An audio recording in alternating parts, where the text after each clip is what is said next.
You guys will find that you have passions, and having a passion is a gift. I think we all have passions, and you don't get to choose them, they pick you, but you have to be alert to them. You have to be looking for them. And when you find your passion, it's a fantastic gift for you because it gives you direction, it gives you purpose. You can have a job, or you can have a career, or you can have a calling. And the best thing is to have a calling. And if you find your passion, you'll have that, and all your work won't feel like work to you. Many kids and many grown-ups do figure out over time what their passions are. And sometimes we let I don't think it's that hard. I think what happens though sometimes is that we let our intellectual selves overrule those passions. And so that's what needs to be guarded against. My job, one of my jobs as the leader of Amazon, is to encourage people to be bold. And people love to focus on things that aren't yet working. And that's good, it's human nature. That kind of divine discontent can be very helpful. But it's incredibly hard to get people to take bold bets. And you need to encourage that. And if you're gonna take bold bets, they're gonna be experiments. And if they're experiments, you don't know ahead of time whether they're gonna work. Experiments are by their very nature prone to failure. But big successes, a few big successes compensate for dozens and dozens of things that didn't work. So, bold bets, AWS, Kindle, Amazon Prime, our third-party seller business, all of those things are examples of bold bets that did work, and they pay for a lot of experiments. I've made billions of dollars of failures at Amazon.com, literally billions of dollars of failures.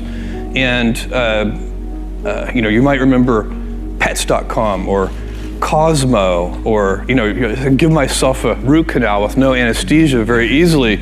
None of those things are fun, but they don't matter. What really matters is companies that don't continue to experiment, companies that don't embrace failure, they eventually get in a desperate position where the only thing they can do is make a kind of Hail Mary bet at the very end of their corporate existence. Whereas companies that are, making bets all along, even, big bets, but not bet the company bets. I don't believe in bet the company bets. That's when you're desperate. That's the last thing you can do. It's not, you could be out of work and have terrible work-life balance. Even though you've got all the time in the world, right. You could just feel like, oh my God, I'm miserable, and you would be draining energy. And so you have to find that harmony. It's a much better word. And I think for most people, it's about meaning. People want to know that they're doing something interesting and useful. And for us, because of the challenges that we have chosen for ourselves, we get to work in the future, and it's super fun to work in the future for the right kind of person. You need to be nimble and robust. So you need to be able to take a punch, and you also need to be quick and innovative and doing new things at a high speed. That's the best defense against the future.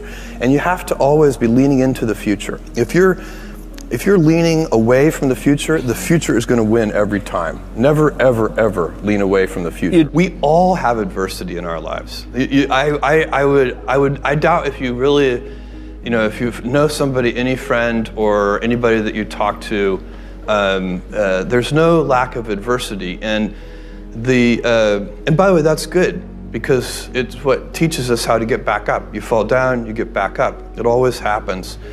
And you get certain gifts in life, and you want to take advantage of those. But I guess my advice on adversity and success would be to be proud not of your gifts, but of your hard work and your choices.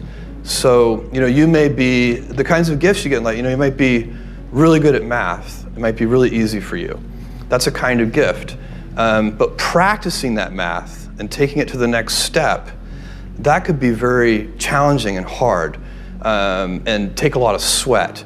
That's a choice. You can't really be proud of your gifts because they were given to you. You can be grateful for them and thankful for them. But your choices you choose to work hard. You choose to do hard things. Those are choices that you can be proud of. Being an inventor requires, because the world is so complicated, you have to be a domain expert. I mean, in a way, even if you're not at the beginning, you have to learn enough so that you become a domain expert. But the danger is once you become a domain expert, you can be trapped by that knowledge. And so inventors have this paradoxical ability to have that 10,000 hours of practice and be a real domain expert and have that beginner's mind. Have that look at it freshly, even though they know so much about the domain. And that's the key to inventing. You have to have both. And I think that is intentional. I think all of us have that inside of us, and we can all do it, but you have to be intentional about it. You have to say, yeah, I am going to become an expert, and I'm going to keep my beginner's mind. You can't skip steps. You have to put one foot in front of the other. Things take time. There are no shortcuts. And but you want to do those steps with passion and ferocity. It's easy to have ideas. It's very hard to turn an idea into a successful product. There are a lot of steps in between, and it takes persistence, relentlessness. So I always tell people who are who think they want to be entrepreneurs, you need a combination of stubborn relentlessness and flexibility. And you have to know when to be which. And basically you need to be stubborn on your vision, because otherwise it'll be too easy to give up. But you need to be very flexible on the details, because as you go along pursuing your vision, you'll find that some of your preconceptions were wrong. And you're going to need to be able to change those things. So I think taking an idea successfully all the way to the market and turning it into a real product that people care about and that really improves people's lives is a lot of hard work. Don't try to chase what is kind of the hot passion of the day.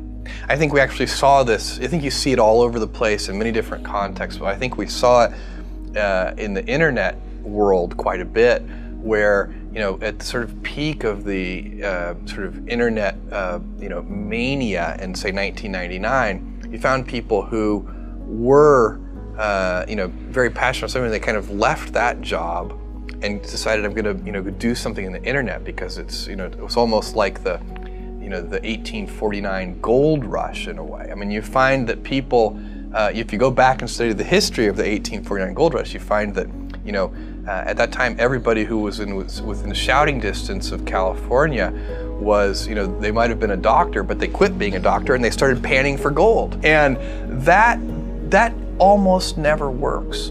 And even if it does work, according to some metric, financial success or whatever it might be, I suspect it leaves you ultimately unsatisfied. So you really need to be very clear with yourself.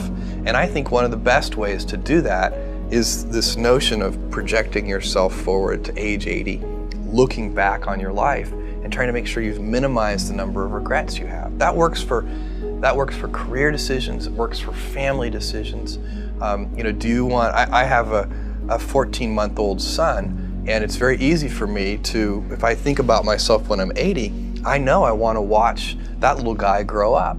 And so I don't want to be 80 and think, shoot, I missed that whole thing and I don't have the kind of relationship with my son that I wished I had, and so on and so on. So if you think about that, so I guess another thing that I would recommend to people is that they always take a long-term point of view. And I think this is something about which there's a lot of controversy. There's a lot of people, and I'm just not one of them, believe that you should live for the now. I think what you do is you think about the great expanse of time ahead of you and try to make sure that you're planning for that in a way that's going to leave you ultimately satisfied.